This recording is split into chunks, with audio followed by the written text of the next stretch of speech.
What's going on, everybody? Welcome back. Next episode in the Learning to Play Magic the Gathering with Urban Girl Scout Media. My name is Tony. Hopefully, you are not overwhelmed, you are not scared, you are not confused, more than you should be. Let's put it like that. Uh, Lots that we have done. We've only spent about 20 minutes in the videos to this point discussing cards. In this video today, we're going to, excuse me, we're going to discuss starting a game, some of the interactions of the game. We're going to keep it very high level. There is going to be a learning curve here. There is going to be some things you're going to have to go and learn on your own because it would just be too difficult for us to break down every single avenue at a beginner level for you to understand without you getting some experience. So I definitely suggest still going after this video, going and playing a couple games. If you get your ass kicked, it happens. One day you'll be the one kicking ass. So let's not waste any more time. Before we show how a game is going to get set up and all that, what I want to do is just look at what we ended our last video with, which is the turn order. So just so we're all in the clear on what we have going on, that is our turn order. And we're going to follow it the entire time, and we're just going to go back and forth between us and our opponent. That's all it is. If you've played chess, checkers, any kind of turn-based game, it's the exact same thing. So let's go ahead and we're going to use a simple deck for this demonstration. Alright, so we have our deck, and what we're going to do is we're going to discuss how to get ready to play a game. So first off is, how do we prepare our deck? There's two different ways really to shuffle up your deck. One of them is just your classic... Sorry, that's the dog in the background you hear. Playing with her toy. She's just so excited about Magic. So the first one's just your basic shuffle. The other one, which once you start realizing the value in the Magic cards that you own, this is a very good way to shuffle your deck. Protects the cards, keeps them from getting bent. You still have a random shuffling going on.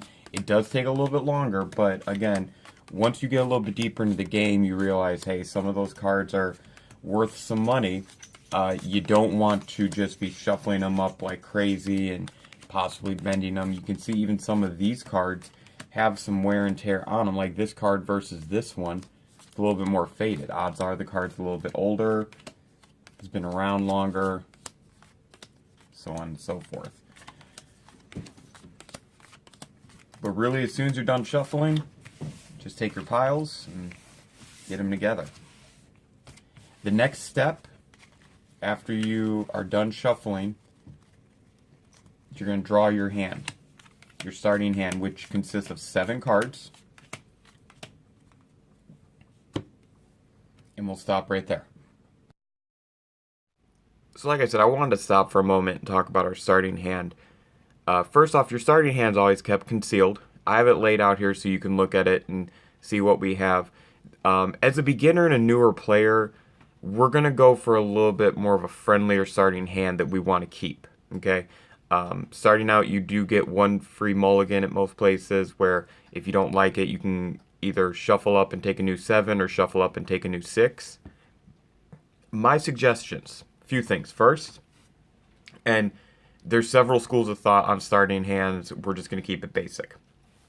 First off, we have 2 lands. It's either on the outside there, the 2 cards on the outside.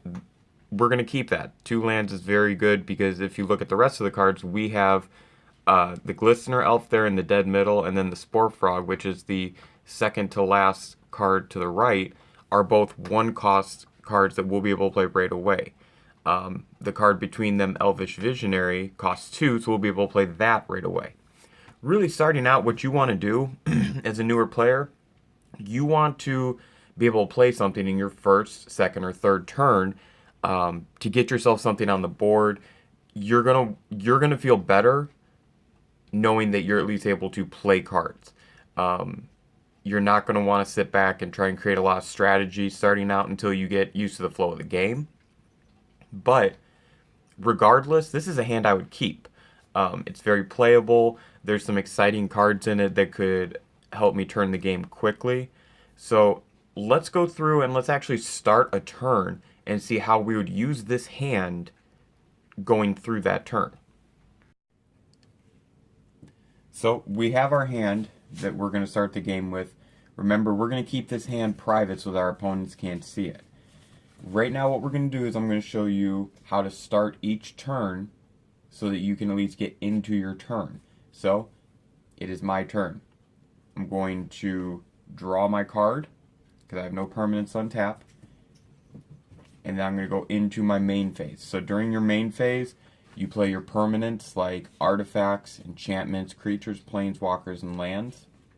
A good rule of thumb starting out is, let's play a land per turn. Because remember, we need lands to tap them for mana so we can play spells. So I just played a forest. It is a land. Now I'm going to tap the forest.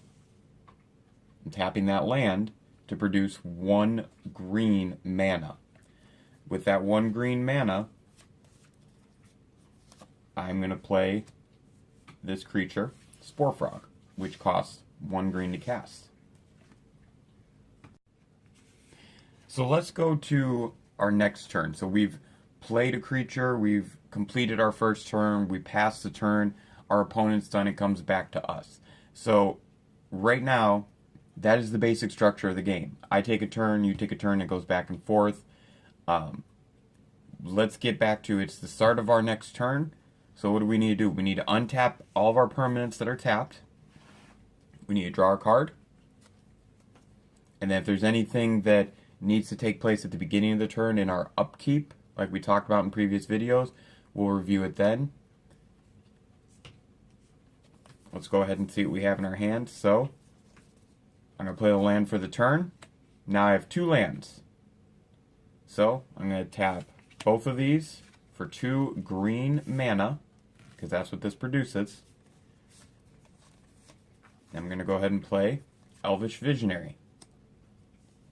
Now we're going to ignore the card wording for just a moment. We're just getting the basic plain spells. Here in just a moment we're actually going to discuss what some of these words and abilities on the cards mean. Right now we're just trying to put cards in the battlefield. But back to this, I've played my spell. I don't have any lands left to play. So now I'm done with my first main combat. Creatures cannot attack the turn they come out unless the card specifically says they're allowed to. This creature came out my last turn, so in my combat, I could attack with this Spore Frog. I would just tap it and announce I'm attacking with it. So let's look back at our starting hand, and you see how we played several cards right away. We've drawn cards, so we do have more options.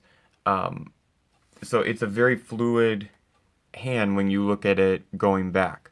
I'm not going to go through a bunch of turns on this video. What I'm actually going to do, I changed my mind about halfway through, which as you watch these videos, you'll probably realize that I'm learning as I go how to teach this.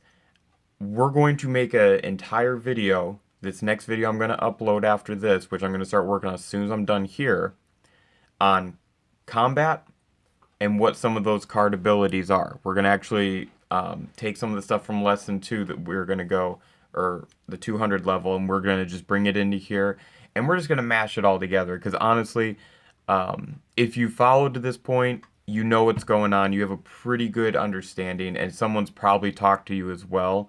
So let's go ahead and stop this lesson here. I appreciate you guys watching. Let's just get to the next one right away, okay? Subscribe below, and we'll see you here for the next video.